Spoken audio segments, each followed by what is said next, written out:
So our next speaker is Ben Smit, who is the CEO for TeamGauge, and I think he's going to have an interesting story because not only does he run his own business, but he also has some tools and technology that feature in the culture landscape. So thank you, Ben.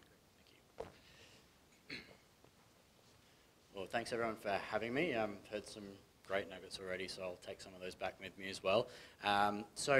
Just to give you guys an idea of TeamGauge, so we categorise ourselves as a culture improvement software for organisations, work with, I guess, a broad range of industries, but certainly tend to be medium to larger organisations, so your DXCs and Santoses and governments and Microsoft, those sorts of players. And I think when Jeff asked me to be a part of this, I thought that there's probably a few things that I've seen our customers do which you might benefit from. So certainly, you know, as running a small business, I've got other things that I've learned, but I think at that scale, those customers are dealing with some very different issues to us.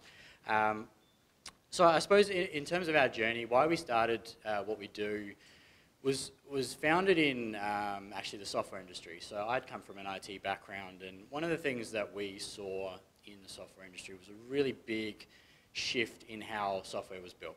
So 15 years ago, you would put a big plan out. It would take you 12 to 18 months to go through the requirements, the design, the development, the testing, the rollout, and of course at the end of that you get a nice box with your CD in there that you'd go and put into your computer and install. Now if it had a bug in it, early days, bad luck, we'll fix it next year. Then later, okay, we might put out a patch and we'll see how we go. The problem with that whole process was that it lacked the feedback from the customer, right? And what you got was kind of a vague, in the ballpark product that kind of fit the requirement, but in a lot of cases just didn't, or they ran out of time. And so they moved to this great thing called Agile, and you know, many software teams now using Scrum or Kanban, those sorts of things. And what it did was it said, well, instead of having this rigid plan that we probably won't meet and could have trouble, let's iterate. Right, let's work on this little chunk. Let's go talk to the customer now instead of at the end, see what they want, produce something, show it to them, and see if it works. And of course, it was just much better because it allowed for changes, right? It's that old saying of you know, the military about how the best plans don't survive contact with the enemy, right? And so instead, come up with these directives. What is it that we can? What's sort of our North Star? Where do we want to? How do we want to behave, and how do we want to get to an endpoint? But not exactly this is what the endpoint will be just yet. So we took that and basically tried to apply that to people, right, and culture. So instead of having this giant project that, you know, you got to do a big annual survey and then you write this giant project at the end of it that may work, may not, cost a lot of money, do it iteratively, right, and embrace this sense of failure can actually be a good thing, right, and that's the tough one, because if you have a culture of failure is unacceptable, then people don't try. So instead, let's try something on a small scale, and if it doesn't work, let's learn from it, right? And that's exactly how innovation is born. So we see a lot of customers generate value by actually just doing something on a small scale. The other thing we wanted to do with the product was to actually have all of this driven from the bottom up rather than the top down. I agree with a lot of what I've heard today about leadership, and I think it's all valid. But the flip side of that is you've gone ahead and you know, in the case of doing a great recruitment strategy, you've gone and got really great people. So use them, right? They're often, these teams are a lot closer to the problems that they're facing as well. So by the time it comes up to that top level, it's gone through that many channels and it's been squeezed and changed and adjusted. You just don't have the same insight as those teams do of the problems that they face. So you know, a lot of what our customers do is a focus on that action aspect, so try something, but also having the teams own that improvement process for themselves. So have them feel like, you know, it's their idea, right? That's the motivation that comes out of that step.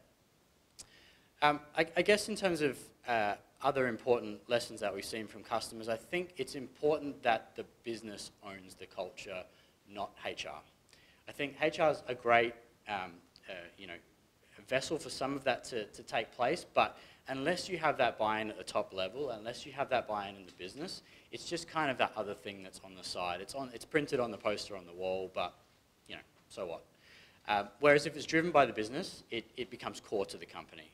And I think that's really where you need that top-level buy-in. You know, I've got these great quotes coming now.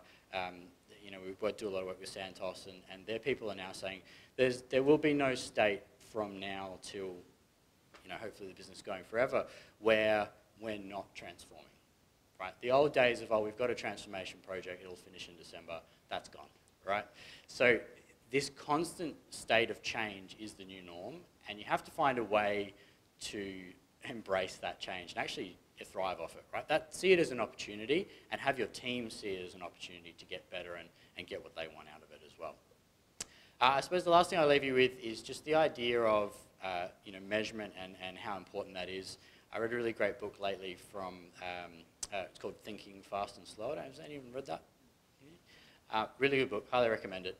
But a lot of what he talks about in there is our cognitive shortcomings in how we perceive how things actually operate versus how they do operate, and how measurements are important in that process. So that gut feel aspect, whenever I hear someone say they sort of hire someone based on whether they can have a beer with them, please don't hire that way, right? I've got lots of friends that I love having beers with, but I don't want to work with them, right?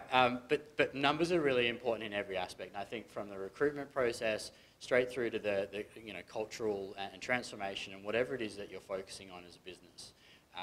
Use the numbers to your advantage. But crucially, if you're going to measure something, the only thing worse than not measuring something is measuring it and doing nothing about it.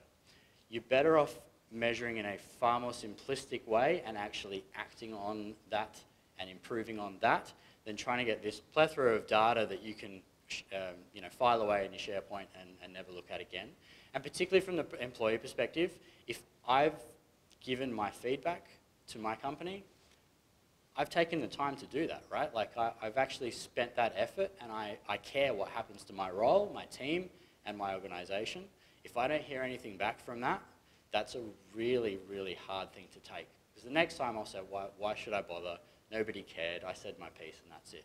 And I can't remember who said it before, but that idea of transparency on the data is really important as well.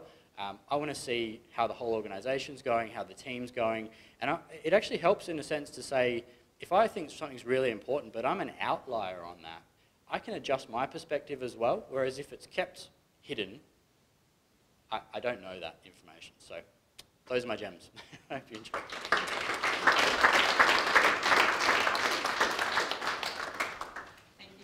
Ben, and you've reiterated one of Jenny's key points about, you know, measurement and transparency on measurement as well, but interesting comment around transformation is really the constant, as opposed to here's a transformation project and we'll be done by December, everybody.